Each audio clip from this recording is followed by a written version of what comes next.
दीड महिन्यात राज्यामध्ये आणि केंद्रात मोठे फेरबदल होणार। TV9 मराठीला दिल्लीतल्या सूत्रांची एक्सक्लुझिव्ह माहिती। फडणवीस आणि शिंदेंच्या दिल्ली वाऱ्या वाढल्यामुळे सूत्रांच्या माहितीलाही बळ। तर महायुतीमध्ये अर्थ खात्यावरून घमासान। राष्ट्रवादीला अर्थ खातं देण्यास शिवसेनेचा विरोध। शिंदेंनी शांतपुढे भूमिका मांडल्याची सूत्रांची माहिती। तर अर्थ खात्यासाठी दिल्लीमध्ये चर्चा करणार, मुख्यमंत्र्यांनाही भेटणार, तटकरेंची माहिती। अर्थ खात्यासंदर्भात फडणवीसांशी सुनेत्रा पवारांसोबत जाऊन चर्चा करणार, तटकरेंची प्रतिक्रिया। तर जयंत पाटलांसोबत भेट झाली नाही, तटकरेंची माहिती। मुख्यमंत्र्यांच्या बरोबरती एकत्रितपणाने वहिनींच्या नेतृत्वाखाली आम्ही भेटणार आहोत। अनेक बाबींच्या वरती मुख्यमंत्र्यांच्या जो आम्हाला चर्चा करायची आहे, त्या अनेक विषयांच्या मध्ये अनेक बाबींमध्ये अर्थ विभाग हा सुद्धा त्याच्यामध्ये आहे। सुनेत्रा पवारांनाच अर्थ खातं मिळणार, अर्थ खातं दुसऱ्यांना मागण्याचा अधिकार नाही। जयंत पाटलांनी फडणवीसांची भेट घेतल्यानंतर प्रतापराव चिखलीकरांची ही टीका। तर पक्षानं ठरवलं तर मंत्रिपदासंदर्भात माझा विचार होईल, चिखलीकरांकडून आशा व्यक्त। हे असं मला वाटते की कल्पोकल्पित बातम्या बाहेर येत आहेत। दोन राष्ट्रवादीचा प्रश्नच निर्माण होत नाही। बजेट खातं झालं, पुरवणीचं झालं आणि मला वाटतं की त्यांच्या स्तरावर हा निर्णय होऊन वहिनींनाच अर्थ खातं मिळेल, दुसऱ्यांना मागण्याचा अधिकार पण पोहोचत नाही। आम्ही सुनेत्रा पवारांना सगळ्या गोष्टी सांगतो, पक्षात कुठलाही गैरसमज नाही। वर्षा बंगल्यावरील बैठकीवर सुनील तटकरेंचं स्पष्टीकरण। तर मतदारसंघातील कामांसंदर्भात चर्चा, राजकीय भेट नसल्याचा तटकरेंकडून दाखला। राजकीय कारणासाठी मला मुख्यमंत्र्यांना भेटायचं असेल तर त्याची माहिती वहिनींना असते।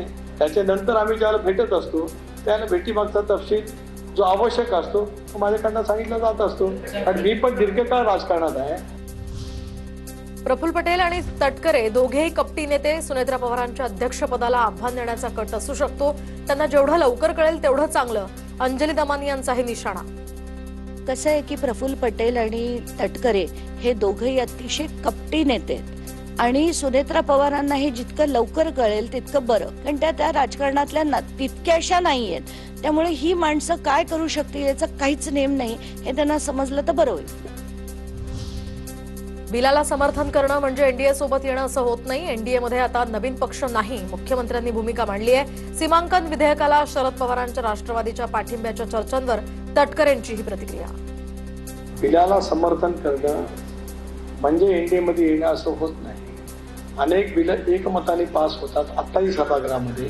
याचा अर्थ यूपीए काय एनडीए मध्ये विलीन झाली का? नाही।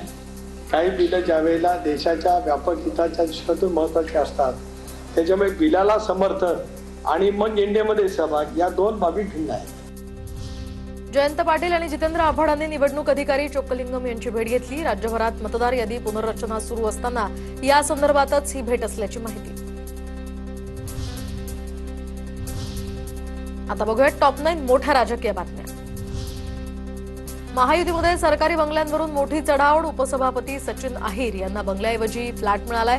सुरुवातीला रायगड A6 हा बंगला मिळावा म्हणून अहिरांचा प्रयत्न होता, मात्र रवींद्र चव्हाणांकडून रायगड बंगल्याचा वापर, बंगल्याऐवजी फ्लॅट मिळाल्यामुळे सचिन अहिर नाराज असल्याची सूत्रांची माहिती। विठ्ठल मंदिरामध्ये मंत्री गुलाबराव पाटलांना थेट प्रवेश। सुधीर मुनगंटीवार मात्र वेटिंगवर। जिल्हाधिकाऱ्यांची परवानगी घेऊन आलो तरी रांगेत उभं राहावं लागलं। मंदिर प्रशासनावर मुनगंटीवारांचा संताप। मुख्यमंत्र्यांच्या आदेशानुसार पंढरपुरात व्हीआयपी दर्शन बंद। 27 जुलैपर्यंत व्हीआयपी दर्शन बंद। कुणालाही व्हीआयपी दर्शन दिल्यास कारवाई होणार। जिल्हाधिकारी S कार्तिकेयन यांची ही माहिती। जनता शिंदेंच्या पाठीशी, त्यांचं राजकीय महत्व कमी होणार नाही। भाजपकडनं तसा प्रयत्न झाल्यास जनतेला सुद्धा खपणार नाही, मुनगंटीवारांचं हे भाष्य। अंदाजे शिवसेनेचे 40 आमदार, 10 पक्ष, 50 आमदार हे एकनाथजी जेव्हा घेऊन आलेत तर त्यांचं महत्व भारतीय जनता पार्टी कदापि कमी करणार नाही। आणि असा प्रयत्न भारतीय जनता पार्टीने केला तर तो जनतेला सुद्धा खपणार। लवासा प्रकरणात शरद पवार, सुप्रिया सुळेंना सुप्रीम कोर्टाचा दिलासा। पवार सुळेंविरोधात आरोप करणारी याचिका सुप्रीम कोर्टानं फेटाळली। एफआयआर नोंदवून चौकशी करण्याची मागणी करणारी ही याचिका फेटाळली। दरम्यान सुप्रीम कोर्टाकडून याचिकाकर्त्यांच्या हेतूवर संशयही व्यक्त। अजितदादांच्या जयंतीच्या बॅनरवरून राष्ट्रवादीचे आमदार नाराज। अजितदादांचा एकच प्रकारचा फोटो बॅनरवर लावण्याच्या सूचना। बॅनर लावल्यानंतर त्याचं जिओ टॅगिंग करण्याचे सुद्धा आदेश, सूत्रांची माहिती। शरद पवार एनडीएमध्ये येणार नाही तसं मुख्यमंत्र्यांनी स्पष्ट केलंय। तरीही असं झाल्यास लोकांचा नेत्यांवरचा विश्वास कमी होईल। मुनगंटीवारांची यावर प्रतिक्रिया। शरद पवार साहेबांची राष्ट्रवादी ही आमच्या एनडीएची घटक होणार नाही, इतक्या स्पष्टपणे. या कपोकल्पित दंतकथा आहे असं सांगितलं. आता तुम्ही जे म्हणताय हे जर माननीय मुख्यमंत्र्यांनी सांगितल्यावर 15 दिवसातच जर ते एनडीएचे घटक होतील तर जनतेच्या मनात एक नेत्यांवरचा विश्वास कमी होईलच. शरद पवार संसदेच्या पावसाळी अधिवेशनासाठी उपस्थित राहणार. शरद पवारांच्या उपस्थितीमध्ये खासदारांची दिल्लीमध्ये बैठक होणार. अधिवेशनातील प्रश्न आणि पक्षाची भूमिका यावर चर्चा होणार. दिल्लीतील बैठकीमध्ये महत्त्वपूर्ण चर्चा होण्याचीही शक्यता.